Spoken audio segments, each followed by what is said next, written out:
Go. And here we are. So, hey, everybody, welcome to a super special edition of Brilliantly Resilient Live. We are so excited tonight because we decided to do a special event. You know, everybody's talking about resilience, and we take it a step further and we talk about brilliance, but we really want to show people how it's applicable in their particular situation. So, we decided to do an hour on how you can be brilliantly resilient in divorce. And I'm so excited. I have my partner in crime here with me, Kristin Smedley. She is walking that path. We have Susan Eckstein with us and Shiobhan Olivero, both of whom we are thrilled. We had them both as guests on our show. They're amazing, inspiring women who have different divorce stories and also work in that area. So we also wanted to have them on so that they could serve as resources for you. So we want to get started with this hour with just kind of finding a little bit about where everybody is in their divorce journey. And then we're going to figure out how this whole brilliantly resilient theme and mission and program that we talk about fits with that. So, Susan, you have some potential issues with maybe your power going out. So let's start with you. Tell us a little bit about yourself and a little bit about your divorce journey, where you're comfortable, obviously. Sure. So thank you for having me. This is going to be an awesome conversation. I am Susan Eckstein. I'm an empowerment expert, coach, and speaker, and I work with women who are ready to break the chains of conformity. And I'll talk about more of that at the end, what I do, but it ties into my divorce story. So I've been divorced about 10 years now. And when I asked for a divorce, my ex-husband and I made the unconventional decision to have our two boys live with him following our divorce. So you could only imagine the judgment and the stigma and the whispering behind my back around what a bad mother that I was. And so really quickly, I had to memorize a script on what everything was like for me, why I made the decision. I was always on the defense mode, and anytime I introduced myself to strangers. So it has since worked out following all the things that we're going to talk about, but I'm usually the only one in the room who has made this decision. So that's where I am. Well, thank you for sharing. And I know when we first met you, and I was honest with you at the time when I heard your story, I had that immediate, like, that immediate gut wrench kind of thing, because it's such a societal thing that we just kind of figure is the right thing. And I'm using air quotes here for anybody who can't see that. So kudos to you, first of all, for doing what you thought was right for your children and for sharing that with us. Okay, I'm going to kick it over to Shiobhan. Tell us about you and who you are, what you do, and a little bit about your story. All right. Well, thanks for having me on, Kristin and Mary Fran. So I'm very honored to be here. And so, yes, I'm Shiobhan Olivero. I am out of the Tampa, Florida area. I am currently a divorce attorney and a certified divorce coach. And I also have a divorce story, is that I am divorced. I've been divorced about over 15 years now. I divorced when my son was 4 years old, and I went to law school when he was 6 as a single mom. So, and so going through my divorce and the divorce was my decision, and predominantly for a lot of other reasons, but one of those reasons being that he didn't support my dream to go to law school and wouldn't let me go to law school. And so I decided that wasn't where I wanted to be, and so I moved on and told him I wanted to divorce, and then went to law school from there. And we had a pretty amicable divorce as far as the divorce goes. I kind of put my foot down on that, when we went through the divorce and when we were filing, and I'm like, listen, we have a 4-year-old, and I don't care how much you hate me. I don't care how mad at me you are. I don't care how angry you are at me. You can call me, you can scream and yell at me. But when we are in front of him, we are friends and we are amicable. And he is never going to see anything behind the scenes that goes with that. And so for the divorce side, it went fairly quickly and fairly amicably as far as that goes. We just agreed on 50-50, and that we'd each, pay for the expenses while our son was in our care. So there wasn't an amount of child support that went back and forth. we made about the same amount of money. There was no alimony or there was no equitable distribution. So it was really just the parenting plan and then no child support that either of us, had to pay for the 50-50. It was actually post-divorce where we had a lot of issues and where things came up and where the fighting happened as our son got older. And although nothing ever officially went back to court, we were always able to work through those things. It was a more difficult journey on the back end of divorce, under the post-divorce, as having been divorced while he was so young, and then figuring out things as things came up as we were raising him into junior high school and high school, and playing sports and extracurricular events and what those things do. And when he started driving, the fights around what car to buy and what is he allowed to drive, and where is he going from there. So. Yeah, and I think that's a valid point.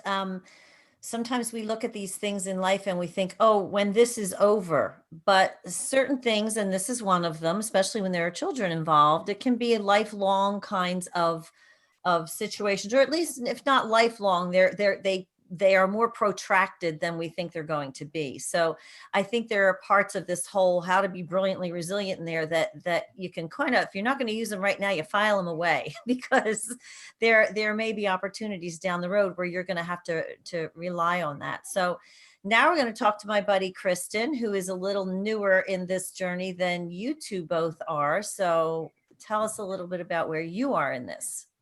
Yeah, so I was 19 years married and then suddenly single in the 20th year. It was just 4 years ago, the day that he left for the second time. You leave one time, you get a second chance. You leave 2 times. Nope. No, I'm just kidding. But, and it has been, I will say this because I don't say much about this, the whole system of it and where we are still in some of the battles. If you think that your story is hard, call me because I can top you. Actually, that I wanted to do this event and I talked with Mary Fran about it because so many people have said to me, how are you still standing? How are you still smiling? And how did you literally become brilliantly resilient? And I honestly, I still to this day will call, I just called Mary Fran this morning about another issue that happened. And she walks me through this whole reset, rise, and reveal over and over and over again in these past couple of years. So I think it's important to just, I'll leave my story there and we'll just start diving into these strategies because it really is what made my hair stop falling out. It's almost my own hair again. I had to go get hair extensions. We're getting there. We're getting there. I'm so much better. And Mary Fran actually said to me this morning, oh my God, because it was horrific news that I delivered to her yet again. And she's like, just a year ago, just 2 years ago, just 3 years ago, it would have been a whole different reaction. I'm so much stronger and so much more brilliant and resilient now. So that's why this is important for people to pick up some strategies and to stay in touch with all this, and you'll find out how at the end. Yeah, for sure. And I think that's exactly one of the things that we want people to understand about this. And we say this constantly about this whole brilliantly resilient thing. You don't get brilliantly resilient and stay there. You just life doesn't work that way because it's a process that you constantly have to put into play based upon where you are. So as Kristin said, we talk about brilliantly resilient and we talk about it, we kind of break it down in 3 stages: the reset, the rise, and then the reveal of your brilliance. So the reset part of it, and that's where we're going to start. That's when you get hit with your sucker punch. That's your sucker punch, which in this case is the divorce. But when we talk about the reset, the things that we found for both of our issues, and my issue is not divorce. My issue is that my son struggled with drugs and alcohol for many, many years. And we dealt with that for a long time. But the things that we had in common were we realized that in that reset space, we were taught, we honed in on our values. We had to really take a look at our perspective and see what was real and what we were either exacerbating or what was, not quite what we were making it out to be. And then the last thing we talked about was how to control the controllables. So I want to kind of throw it to each of you, but if anybody has something to add while we're talking, then please do. So again, I'll start with you, Susan. We're talking values, perspective, and controlling the controllables. How did that work in your situation in this reset? Well, for me, I spent it was probably about 5 years just stuck in all of this shame around the decision that I had made, even though it was it was the best decision we could possibly make for our two boys. They were 7 and 9 when we divorced. I mean, my ex-husband was like, here's a key. You can keep your key to the house. You can come and go anytime you want. We worked together and we continued to see my kids almost every day and get them off the bus. There was still a big part of me was like, you've made the wrong decision, because I was brought up with the belief that, when you get divorced, children belong with their mom. And I heard that from my own mother. She was like, you're giving up your kids. And I was like, I'm not giving up my kids at all. They're just not living with me. I still see them almost every day. So for me, getting back to that whole, what was it like to reset? It was really, like you said, it was getting aligned. And I didn't realize at the time I was doing this, I was getting aligned with my values. Right? My values of love and kindness and communication, and trying to really be open, not only with my two kids, but also my ex-husband and anybody that I chose to share my story with. Because for a very long time, when I started to tell people after I had left the home, I would get these looks of, horror, especially from other women. And so I stopped talking about it. I didn't share that with anybody for a really, really long time. So when I eventually did decide to start sharing, I really did have to get in touch with my values and say, okay, what's important to me? Who am I? And knowing that I made the right decision, and it doesn't matter what other people say, because they were not involved and are not involved in my child's upbringing. And my ex and I thought that this was great and it works, and my kids are happy and well adjusted. And, aligning with that part of myself, that was the key. But it took me a while to get there. But once I finally got there, I felt like, okay, the next step, everything just progressed, but it was getting to that first step and giving myself permission to go there first. Yeah, I think that we have found, it's funny that you said, I didn't know I was doing it at the time. And Kristin and I have talked about this over and over again. We quite naturally, and this is another thing we talk about being resilient and brilliantly resilient. These things are in us. They're intrinsically in us already. It's when we shut out the noise that comes to us from all the things we should be doing that we finally start to realize, okay, this is who I am. As you said, this is what's important to me. And then things start to fall into place. So Shiobhan, did you have a similar experience with that kind of thing? Absolutely, I did. And, when you talk about that reset and that sucker punch, for me, it came a little bit before the divorce, right? My sucker punch was when I was sitting on my couch and I was unhappy and I was crying. And, and I was home with my son. And, when my 4-year-old crawls into my lap and gives me a hug and says, Mom, don't cry. Everything's going to be okay. Oh, geez. That absolutely was my gut punch, right? That was like, because it was like, okay, he doesn't deserve to see me this way. He deserves to see me happy. He deserves to have a mom who's not sitting here crying every single day. And, and I need to take that and show him that you can pivot in life, right? You can change the way that your life is going to go, and you can do the things that you want to do to be happy. And so that's when I had decided that I was going to be happy. And, and that bringing that, me being happy was so much better for my son than staying married and being miserable, and him seeing that and seeing the fighting and seeing the arguing and seeing us not getting along and not treating each other well. And I didn't want him to learn that. So then it was, once I decided to leave, and then like I said, the divorce was really quick. It absolutely was the same as Susan was talking about. You're doing things, not really realizing what you're doing, right? Not realizing that those are the values that you're finding.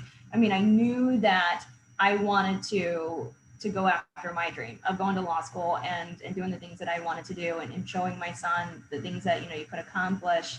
But I didn't realize the other things that I was struggling with, right? The lack of confidence, the not really knowing who I was, the not not really finding myself and really for what I value. I knew that my son was what I valued, but that there's so much more out there that I valued as well. And through that process and through that journey, finding out what those things are and what that meant. And, now as I coach people on how to find that, and realizing as I looked back the things that I did, for me, it really was looking at other people to go, how are they so confident? How are they so accomplished? How are they the things that I want to be?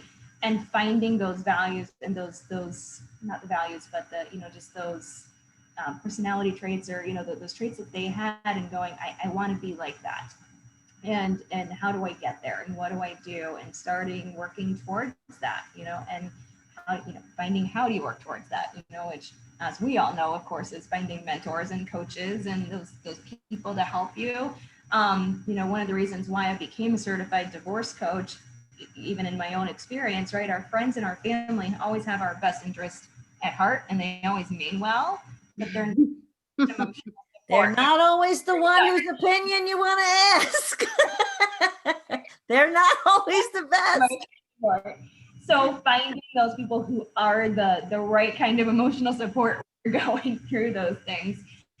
Because, one of the things I've talked about with somebody else, and it's funny, I did a podcast that was, focused on, who gets the friends and the divorce, right? We're married for so long and we have this core group of friends. And then what do you do? If the friend's going with you, or are they going with him? And what do you do now? How do you go out and how do you rebuild and how do you do those things? And it's really just taking that time for that self-care, and you've got to find that time for you. And then you've got to go out and find your tribe, right? Find those people who are going to be you and help you and support you, and who are going to do that in the right way. Yeah. So one of the things that struck me when you were talking, because we do talk about, like I said, perspective, the perspective that actually shifted you was your son's. Mm-hmm. Mm-hmm. So, in that situation, very often our perspective is clouded. And I experienced this with my situation, because we are told, we grow up believing that things are supposed to be a certain way. So we keep pushing through thinking something must be wrong with us if we're not fitting into that spot. And then you have a 4-year-old climb up in your lap that says things will be okay. And you're like, whoa, this is not the way it's supposed to be. So it's just interesting how perspective can come from different places and eventually switch our perspective. And then you said about controlling the controllables. Okay, what can I do here? What do I need to do to make myself happy and to move forward? So, I mean, Kristin, you're still in the middle of all this stuff. So how does all this in the earlier stages, like how are you dealing with all of this? So I realized that my perception was my issue, which seems to be the theme with Kristin, right? I have the hardest time moving forward because my perception is a little screwed up of how I want it. I think because I'm such a freaking planner and Virgo and all of that, I wanted to go a certain way. I make the list, I check the box, and ta-da!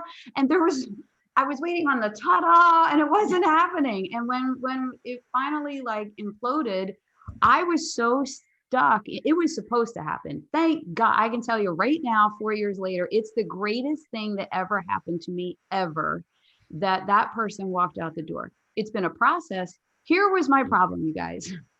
I was so stuck, and all of you Hallmark Channel fans, I know that you can feel me on this one. I was stuck I was supposed to have a 50th wedding anniversary.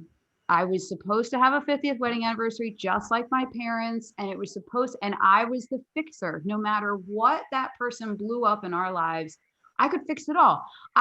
We joked that my memoir is going to be The Delirious Optimist, because I could spin it to a good thing. I have an issue that I can find the good in everyone, which is usually a good thing, but sometimes it works to your detriment, right? And I had this perception of how my life was supposed to go, and this was not part of it. So Susan, you're talking about the shame of not being the custodial parent. I just was in the overall, here's the thing. I want to know if the country's 50% divorced, they weren't in Ivy Land. 50% of my town is not divorced. And when I went to the high school for the big theater productions and the games, 50% of those people were not divorced. I felt like it was all the lights on me going, oh, she finally failed at something. That's how I felt for a while. And then I'll tell you what, the first reset of my entire journey was, for some reason, I ended up at my church I call them book studies, not Bible studies. And I got involved in my first one because they said they had free babysitting and my kids were little. And I was like, I don't care what you call it. I'm in. But anyway, so I ended up in this book. Praise the Lord. It was Max Lucado's You'll Get Through This. And anybody's going through anything, go get that book. And it was the study of all these women that were in this thing and talking about you'll get through this. And it's the story of Joseph and all. Wait, so there's all these women from my church that I knew. There's 30 people in the group. There were 6 of them that had been through divorce. And I had no idea. They were so far down the road with new marriages and happy lives. I was like, oh my God. That was my first moment of, oh, I'm not the only loserville. Like, I might be the mayor because I am the best at things. But oh my God, other people that I didn't even know had gone through this. And I started to see that there was going to be a light at the end of the tunnel. And that group gave me a ton of resources that you can talk about in the rise and all that. But that was my initial problem, was my perception of the situation, which, if you followed my ridiculous journey, that was my problem with the 2 blind kids, the diagnosis there, that I wasn't supposed to be the mom of blind kids. That wasn't fitting my life. So it's always how I'm looking at things that kind of screws me up. And then when I change how I look at it, like, why would I want a 50th anniversary in misery? Huh? Right? Like, when I finally started saying, well, that's stupid. Why would you want to have to spend all this energy to try to be happy when you can face this? And for the love of God, watch your bank account. I hate doing the finances. I hate doing all the spreadsheets. I just don't. I make funny things like Money Monday and stuff like that. But I just had to face that stuff. But when I finally started looking at it as an opportunity to be all in Kristin again, then it got better. Yeah. And I think part of that, one of the things you just hit on too, is we talk about that controlling the controllables. This is a major life change that's going to affect everything about you, your own perception of yourself, other people's perception of you, things like your bank account, all that kind of stuff. So then it becomes about controlling the controllables, and that you cannot control another person's persona. You can't control another person's perception. You can't control another person's anything. So, that idea of, well, what can I control about this situation? What is the thing? What are the areas where I can actually be effective? And then sometimes you have to let things kind of unknot themselves. I mean, because it's only going to be time that's going to, I would imagine, because there are, like, Shiobhan, you said this very, very eloquently, people are going to want to yell at each other because they're angry. There's anger there, and that takes time to work out and unknot itself. It doesn't happen overnight. So I think you have to keep an overall perspective. You have to look at your own perspective on the specifics. You take the opportunity to align your values and figure out, okay, this is who I want to be and where I want to go. And then you control the controllables. So I think that's probably a good summation of the reset part. And now the rise, when we talk about the rise part, the very first thing that we ask everyone to do is make a simple decision. When you have a sucker punch, when you have an experience, you have a decision to make. Are you just visiting that place, or are you going to live there? And that was the question I asked myself in my crisis. But it's I don't want to say it's easy. Sometimes it is. It's easy to get yourself in that kind of beanbag chair of, oh, this is my misery. I'm just going to stay here and this is going to define me. But if you can make the decision that you're not going to live there, then it allows you to move on. So I think we lost Susan. Hopefully she'll be back. No, can you hear me? Oh, we can hear you. Yes. I'm in the dark. But I can at least speak. Okay, so you can speak. So we're going to take advantage of it. Representing all of you that are sitting in the pit right now, that you're in the darkness. Yes, metaphorically, this is where Susan is. Metaphorically. That's right. Not really. So So the first thing I want to ask you is, did you find yourselves at any point in time, and again, recognizing that this is a process and you go back and forth, but did you recognize any point in time where you said, I'm not going to live here? This is not going to be the overall defining thing about me and my life, that I am divorced and my kids are children of divorce. Susan, did you have any moment like that? Where you made Yes. a decision, like, no. Yes, because I had spent many years, anytime that I was with my kids, I like Shiobhan, I'd be crying. And my mom, one of my sons, Michael, my younger son, had finally said to me one day, he's like, Mommy, why are you always so sad? And it was one of those moments where I was just like, well, I can choose to continue to be sad, or I can choose to do something to pull myself out of this horrible place that I was in for such a long time. And it was a moment that I realized I wasn't serving my kids. They weren't getting the best version of me at all.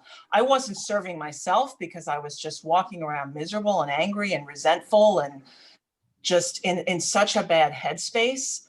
And it was at that point that I finally decided, okay, I can be in control of this situation. I'm no longer a victim. So I can either continue to go with what society says, you know, you're a bad mom because your kids don't live with you, even though my kids were happy and well adjusted and all was great. Or I could say, I'm going to choose to believe something differently about this situation and what it means for me. And when I was willing to do that, it was almost instantaneous with how my energy changed and how I was showing up for my kids, because I realized I had control, right? And I was able in that moment to say, I get to create the life that I want to have with my kids. And we all do. And I think that we forget about that a lot of the time. We think we have to look to others to say, this is how you need to be, this is who you need to be. And we all get to choose. So, you know, for me, that was the moment when he's like, why are you so sad? Yeah, So. I think everybody can probably point to, and again, you go back and forth, you go in and out of these places, but I think most people can point to something they're like, that's it, I'm done. At least that's me. Oh, she's back. You're back. We see you again.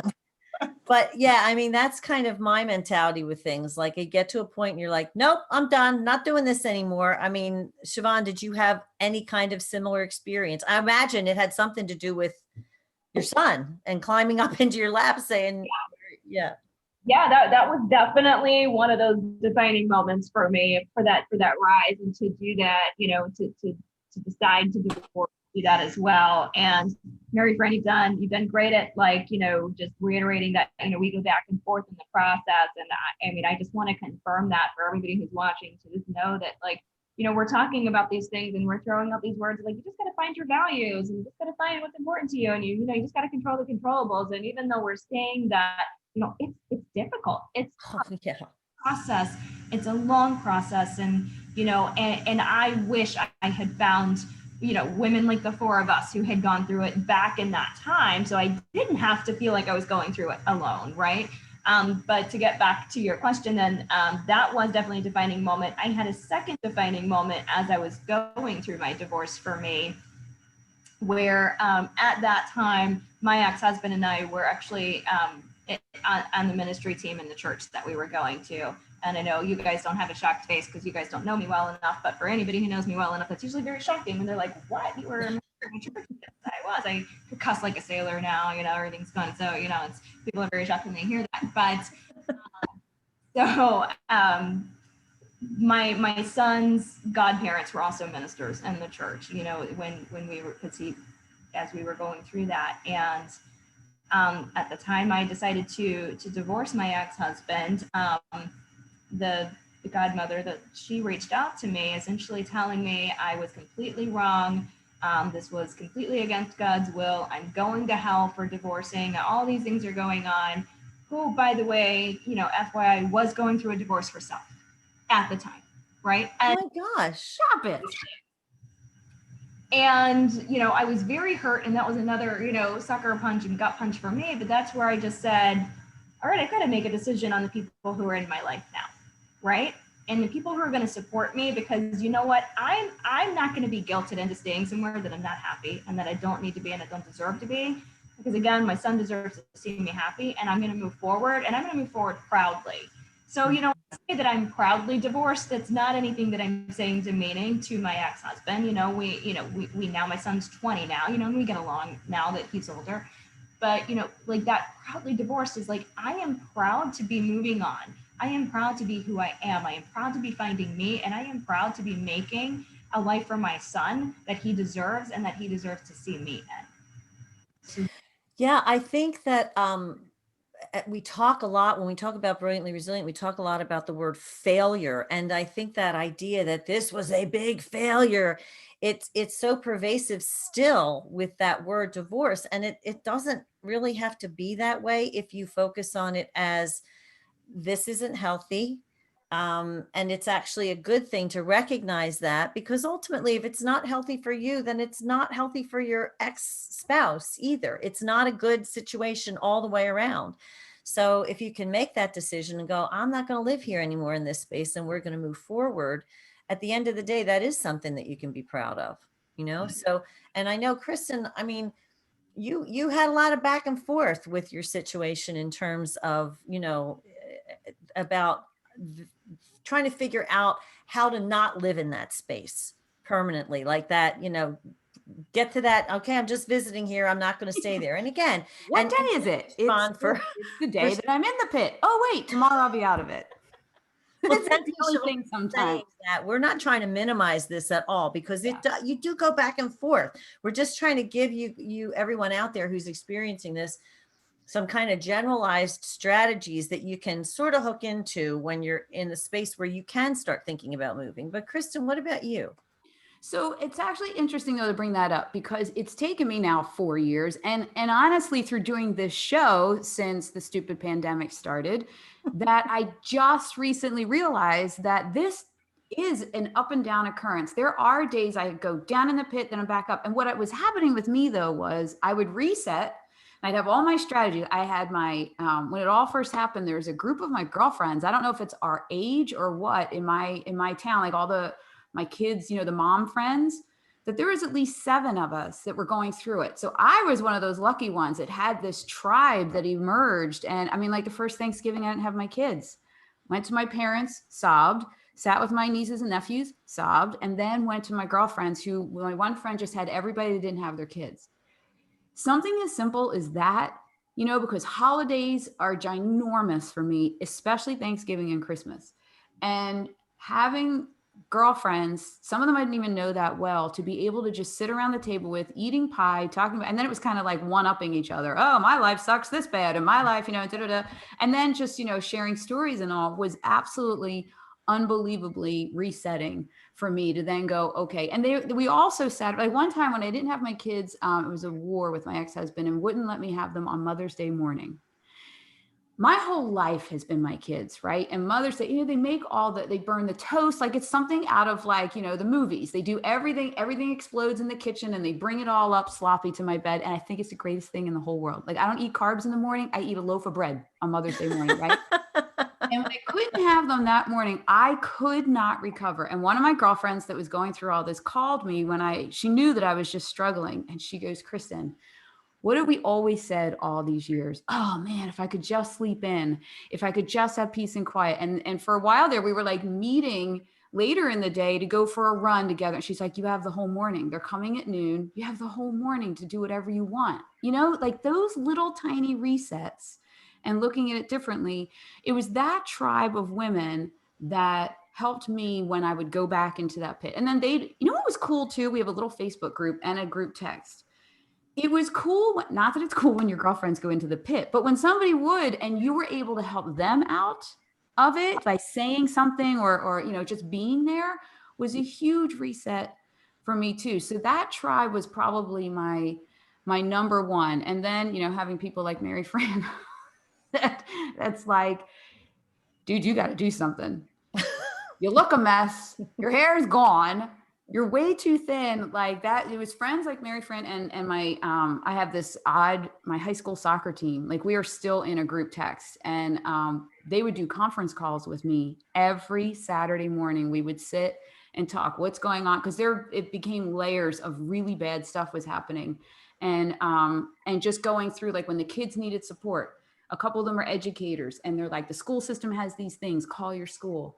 And then two of my girlfriends from college, we hadn't seen each other in forever. We got on a monthly dinner schedule. No matter what was happening, we found a night where we could get together for 2 hours. Now it's like quarterly. But just, I think the biggest thing was my tribe and reconnecting with people.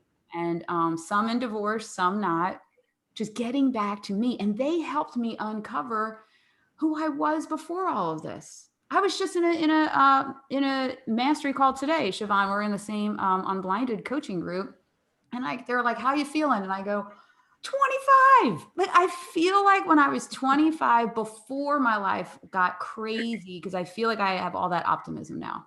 Yeah. So actually you touched on one of the other things that we talk about with this whole rise thing. And it is a couple of things you actually touched on. It's the tribe, it's your resources. You talked about the school, and it's your talents that the talents that we have, we tend to compartmentalize them. We don't tend to think of them as, I'm really good at this, and it can apply somewhere beyond my job, say, for example, or whatever. So did you, Shiobhan and Susan, did you find similar situations with like finding resources, finding like these natural skills that you had, and then that idea of a tribe? And Shiobhan, as you had said earlier, it's not always those people who are closest to us. As far as the tribe goes, did you have similar experiences where those were the kind of people that, were kind of things that kind of got you moving? Because the other thing about the rise is we want you to come up with like one action step. And Kristin, like Kristin said, for example, the meetings with her friend and the dinners, something that moves you a step forward.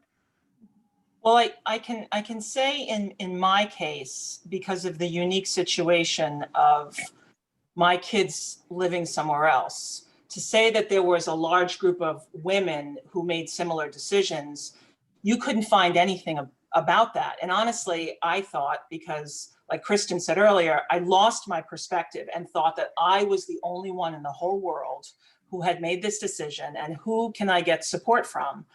And what I found so interesting was when I did make the choice to leave and I started to tell my friends, a very small group of friends, about it, there were some friends who, up until that point in time, I would have said they had my back for everything. But I was like, now looking back, I'm like, oh, look how interesting this is. Yeah. Now you can say, look how interesting this is. Right. But what became so important to me is that I finally was able to figure out who really are my people, because they know me and have always known me as a certain type of person. And they're like, she made this decision for her kids, right? Yeah. And being able to look at those people to lean on. But one of the things that I find so interesting is, as I started to transition into coaching around this and then into speaking it, when I finally found the courage to talk openly about this, I've had many women, whether it's been from the stage or in a virtual room, when I share the story, I get a private message, "Oh my God, so am I." Wow. And it's like, all of a sudden, it's like, look, there's more of us. Many women have come up to me and go, I know somebody who has, and she's afraid to talk about it. And, we think it's like this horrible thing, oh, I'm divorced, and there's so much shame around it. And what really ends up happening, it's like, it's a lifeline to other women who are also going through this very thing. And depending on who your community is, a lot of people spend time, I see it with my clients, they spend time in these online groups. And these online groups, some of them are great, but some of them are just a place to keep carrying the victim baggage around. Yes. That whole idea of they don't want to live, you don't want to live there, but some people choose that. Oh, they buy condos there. They put up hotels there. Yeah. They're in. So they say they don't want to be in the struggle, but misery loves company. Yeah, It's easy to stay. It's harder to say, I'm not going to live like this I'm not anymore. doing that. Yeah, I'm not doing it. How about you, Shiobhan? What was your experience with that whole thing? So I think my experience might be a little different just because I was ready for the divorce, right? And the divorce was my decision. And so I was ready for it. And I probably didn't take the most healthiest of routes when I got divorced and going and finding my tribe and finding myself, because I got married really young. So I got engaged at 18 and married at 20 and bought a house at 21 and had a kid at 22. And Wow. yeah, so everything was really young for me, and and I didn't go right into college, and those things that people did normally in their 20s. So when I got divorced, and was in my later 20s, is when I started to rebel and go have my early 20s, right? So that's what You were a teenager in your early 20s. absolutely. Anyway, I got bartending jobs and all these things, and started to but just started to have fun and find who I was and having fun. And I'm also an extreme introvert, so anytime I'm going through things that are tough, I tend to go inward into myself and not reach out. And so I joke to say that was probably the not healthy way to go, but when I look back, I go, it helped me come out, right? It helped me break out of my shell. It helped me really find that outward person that I can be, that hidden extrovert that's somewhere down in there, buried down deep, that comes out occasionally. So, and then really started to find and develop, that tribe that I have in my core group now. But for me, during that time, it was really relying on my parents are, a great source for me, and they were an amazing support. And my current husband was an amazing support, and we actually started dating very shortly after I left my ex-husband. So he has been with me through the divorce, through law school, through everything, and has been a constant and great support through that, and through me going through these, I don't know who I am and I don't know what to do. And what the day that I threw the books down on the floor and said I'm quitting law school because this is too hard, and and he's like, nope, picks up the books and puts them back in my lap, like, no, you're not, just, stay with it. And, and he's so, in helping me discover who I am and what my purpose is and what drives me. And, and really finding those people are just someone like that, can be that support for you is, I think, crucial. And I say that, and I don't want someone who says, but I don't have it in my life, to feel defeated, because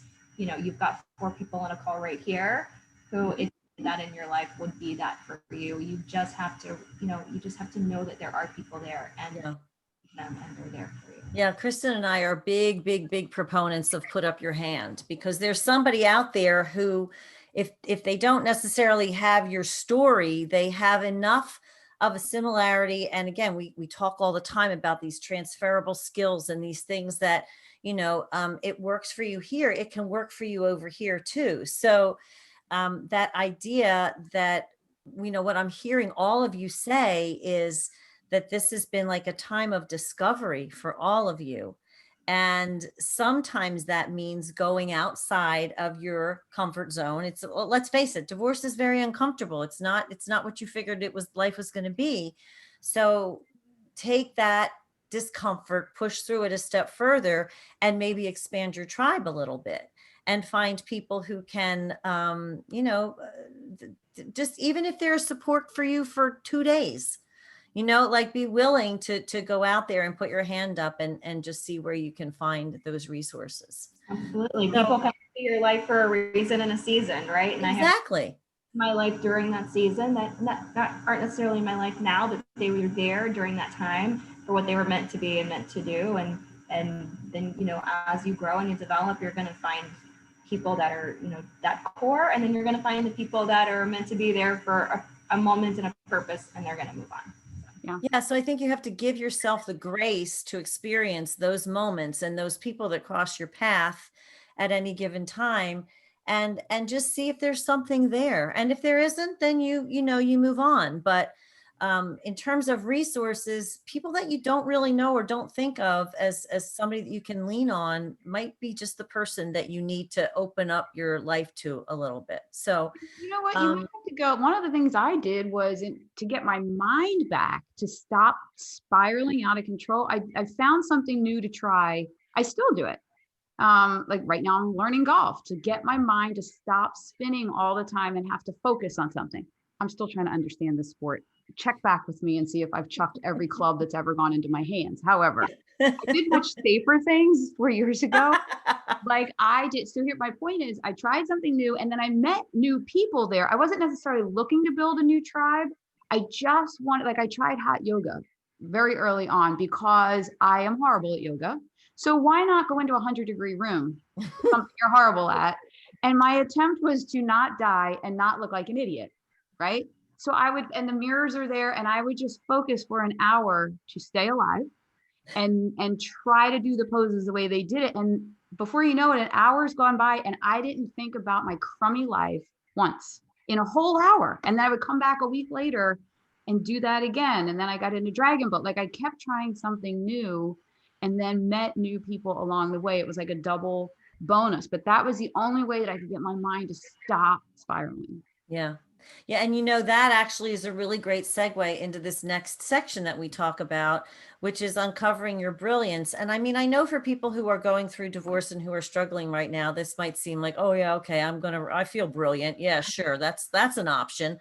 But we have to be able to look a little bit forward and recognize that, when we talk about discovering your brilliance, it's not necessarily this big aha moment. It can be, but it doesn't have to be that. It's about, like Kristin, you were talking about how you felt most like yourself, like finding that hook into the things that you enjoyed maybe when you were younger and where you find that you're most like yourself.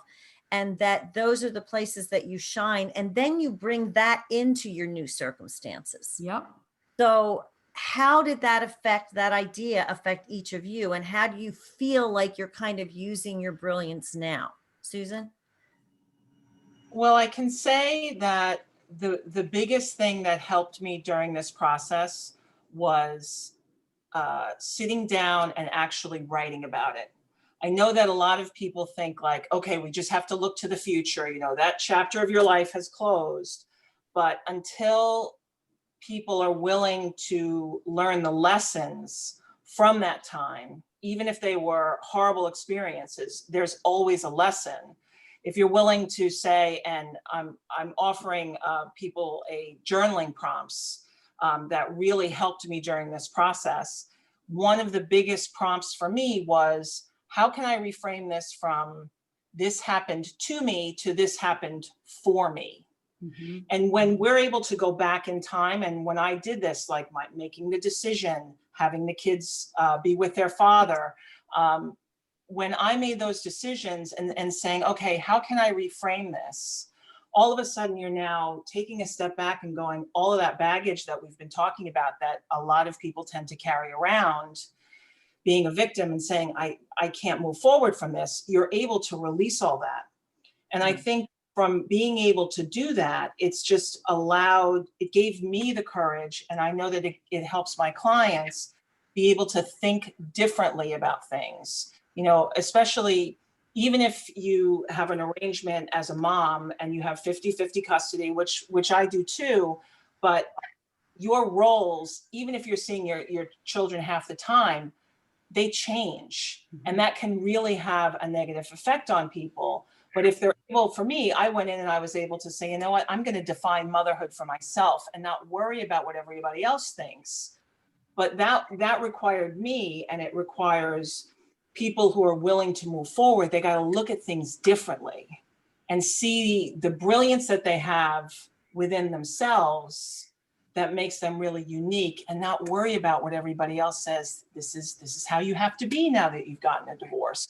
You have the freedom to decide what feels really good to me and really begin to explore that. And that's why this is really, as difficult as the process is, it's an awesome time for you to begin to design a life that you're really excited to live. Yeah. I love that phrase, design a life. Shiobhan, do you relate to that?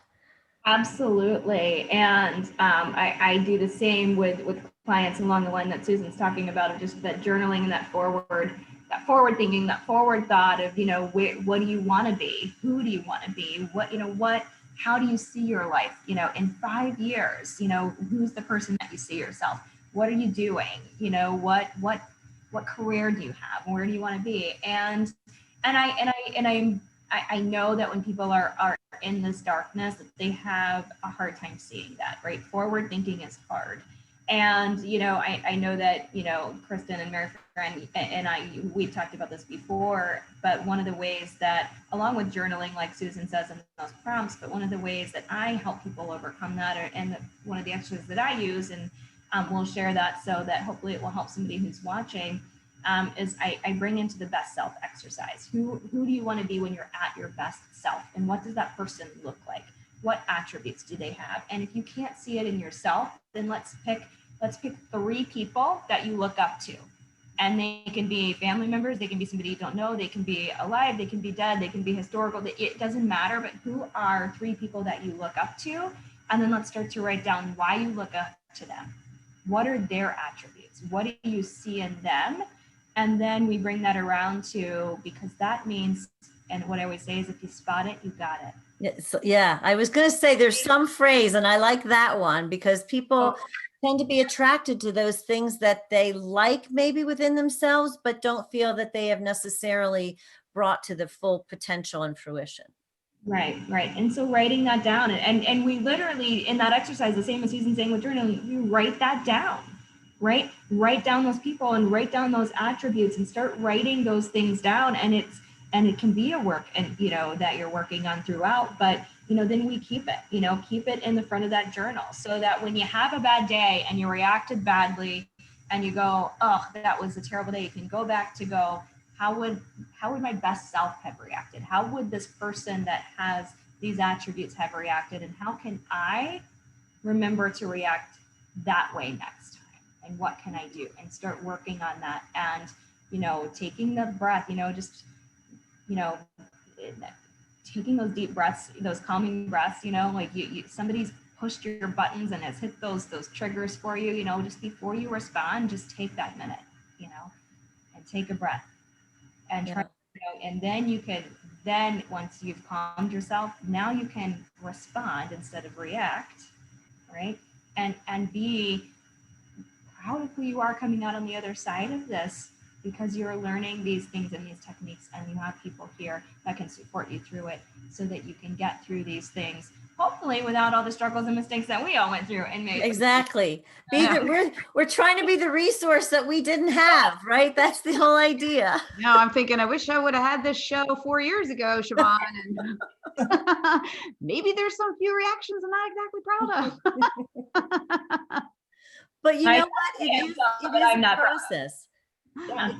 It's a process that we can work through. And I think you have to give yourself the grace that you would give to your best friend. And I do this a lot. Like, I think to myself when I'm, beating myself up about something, I think, would I say this to anybody else?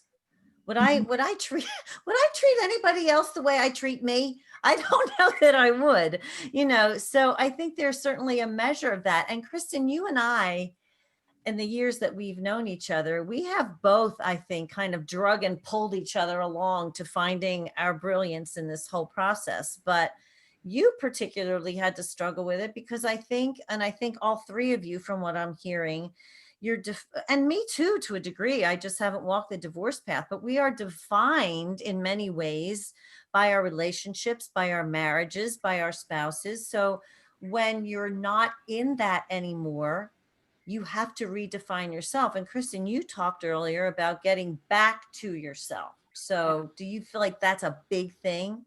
Yeah, I mean, it was huge for me. It was, I remember the day where I was so stuck and sick of it. I was sick of being stuck, right? But I didn't know how to get out of it. So I, for some reason, thought to myself, when was I the most happiest in my whole entire life?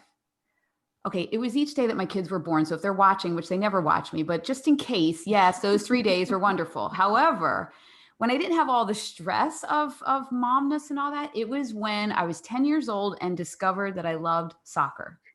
How does that come into a life of a 40-something mom of 3 kids, right? Well, got one of my daughter's soccer balls, went up to the park, and just started kicking it around just to feel that the grass, the ball, like it probably sounds very bizarre, but that was when I was at my most happiest. And that was what, 3.5 years ago, I started doing that. To this day, I have broken more soccer balls because I go in the hockey rink near my house and I kick it against the boards and everything, but I go at least 3 days a week and kick the ball. And that's where, like, I'll listen to podcasts if I'm working on something and this show, like having to work through things, but it's still what clears my mind. It was the beginning of remembering who the heck I was. And then I actually sat, maybe there's going to be therapists that are going to call me after this and say, Kristin, we need to work with you. But this is how, see, people say to me, oh my God, you're 4 years in and your journey has been a nightmare. How do you smile? This is how I didn't 4 years ago. And I was embarrassed about this for so long. So, but I think sharing it is the best thing, because I literally sat and made a list, because a guy friend of mine said to me, what is your problem? I mean, in the kindest, most heartfelt way. You're a TED speaker. You're a mom that has raised these kids. You're blah, blah, blah, blah. Why can't you tell yourself these things? So I made a list, but I didn't just make a list of who I am. It's where did I want to be later, that I didn't think, I'm telling you, I did not believe in the moment of me writing it that it would ever come true. But I'm like, just like Shiobhan said, I needed a forward thought of some kind, right? And I have added to that list. I now have to consolidate because there's too many overlaps, but every single morning I read those things. And darn it, like I have on there, I'm a best-selling author. And I became a best-selling author. Now I have threatened the lives by doing that of English teachers all over the county that had me in their classrooms because that was not on the Kristin card. But I did have that happen. And that was actually another thing I did in terms of uncovering your brilliance. When my kids were, for the first time, I was without them in all, 17, 18 years, no kids in my house for a night. I thought I would lose my mind. The silence was like deafening, right? I started writing my book that had been sitting there. I used that time to at least be productive so I didn't sit and want to just wallow in another Hallmark movie that I would always go, well, they have a dilemma and then it works out. Come on. Hence the term Hallmark movie. I'm just putting that out there. Hence that. That's where that is. But you know what? You hit on something that's really so important. And Kristin, you and I talk about this all the time. It's taking some kind of an action step, without being married to the outcome that action step is going to fix everything. Because it's likely not. And it may not be an action step that moves you exactly in the direction that you wanted to go, but it will move you. And I think that that's the key, is to continue to move. And as you also eloquently said, move forward, recognize that this is a time when you can redefine yourself and figure out who you want to be. Kind of lose the shame and jump in if you want to add anything, any final thoughts here, because we've really got about 2 minutes left. And I also want you all to tell people where they can find you. But if there's any final thoughts that you have, please add them now. I would say that the biggest thing that I did for myself, and I always tell my clients, is to give yourself permission to do things differently. It doesn't matter what it is, to challenge your stories, to change your beliefs, to try something new. Give yourself permission, because when you do that, and Kristin, you just so beautifully said, I gave myself permission to go play soccer again and do all those things. Mm-hmm. That was a choice to step into say that and say, this is okay for me to try. And I think when you say that, it opens the doors for a whole new experience. Perfect. And Susan, where can people find you? Give us we'll put links all over the place, but where can they find you? You can find me on my website, thesusaneckstein.com. And if you want my journal and prompts, it's thesusaneckstein.com/divorce. Perfect. Okay, Shiobhan, any last thoughts, and where can people find you? Yes, my last thoughts to anybody watching would just be to simply remember that the darkness doesn't last forever, right? This too shall pass. You will get past it. It will get better. And it will get better with people at your side. You can get there faster, right? So please reach out. Please use the resources that you have here and anywhere else. And if we can't help you, we have resources that can help you as well. So don't sit around and think that you're going through this all by yourself and that you're in this darkness alone, because you're not. And it will pass and it will get better. And there is a light at the end of the tunnel, and it will come. And so, yes, people can find me on Facebook, Shiobhan Sapples Olivero, or at SOS Speaks or Olivero Law. And my phone number is 813-501-7721. And Kristin, I know where I can find you, but how about if you tell everybody? Every blessed day, baby. You can find me every day. Every single day.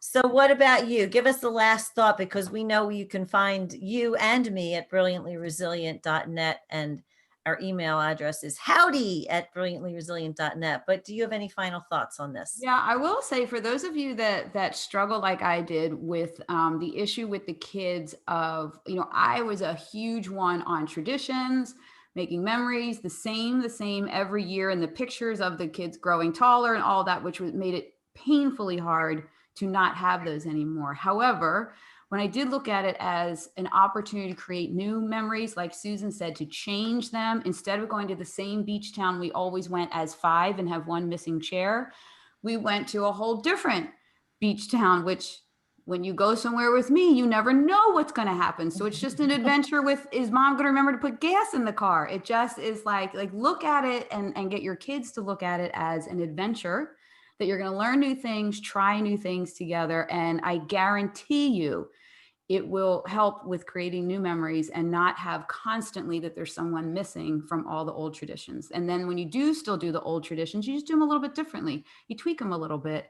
And the kids are so much more resilient than we think they are. And when you change your mindset and you grow and uncover your brilliance, they come right along with you. It's magnificent. There you And you go. can find us here at brilliantlyresilient.net.